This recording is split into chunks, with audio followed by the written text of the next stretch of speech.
प्रिय छात्र छात्राओं, नमस्कार। कृषि के जो विभिन्न प्रकार हैं उनके बारे में हम पढ़ रहे थे और अब हमारा जो अगला टॉपिक होगा वो है जीवन निर्वाह कृषि।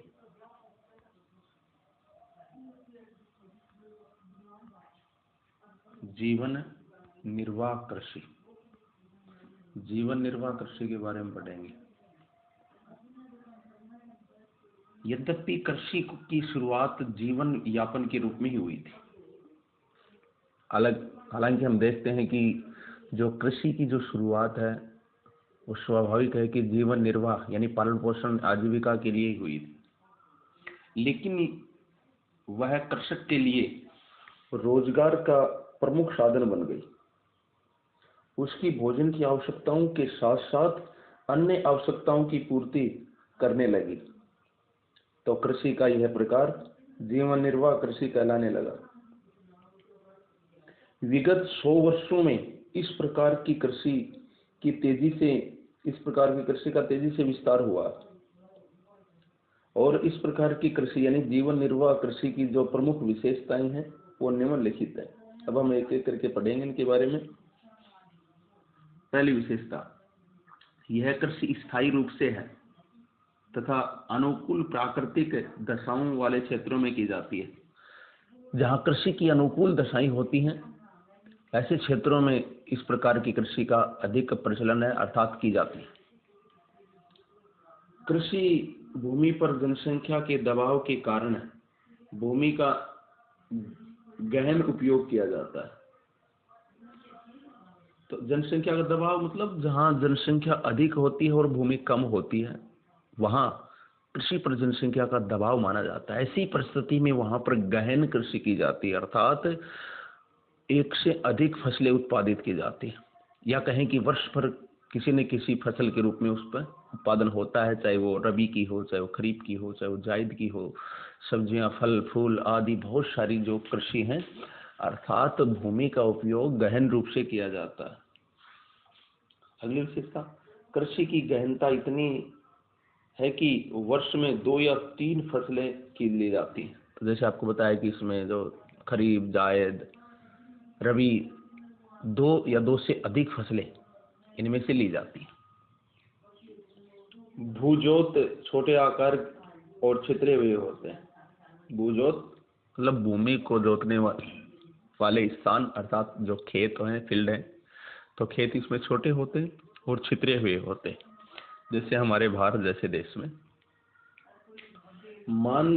मानवीय श्रम के भरपूर उपयोग के साथ साथ कृषि यंत्रों का उपयोग भी किया जाता है। तो मानव श्रम तो होता ही है इस कृषि में, साथ साथ जो कृषि के यंत्र हैं उनका उपयोग भी किया जाता है।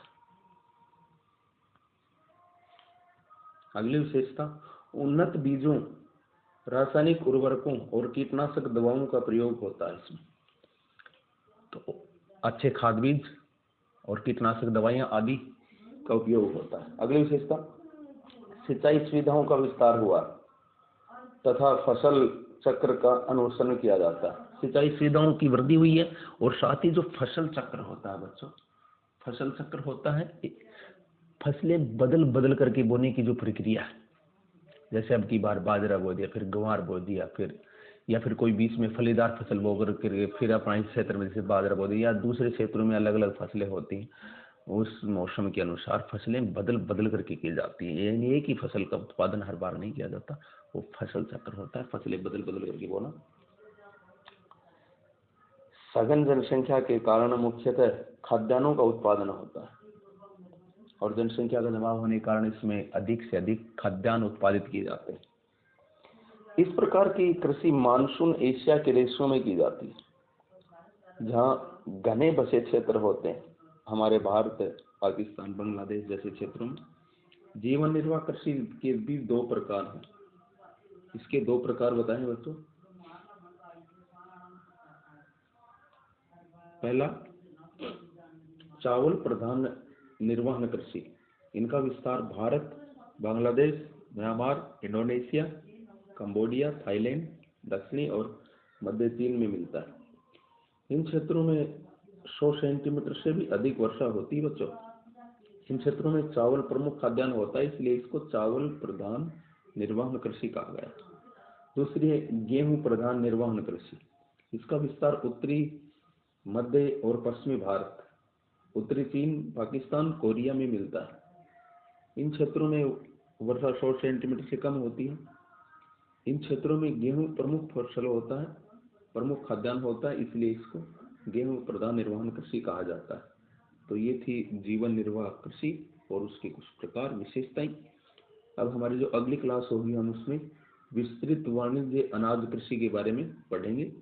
धन्यवाद।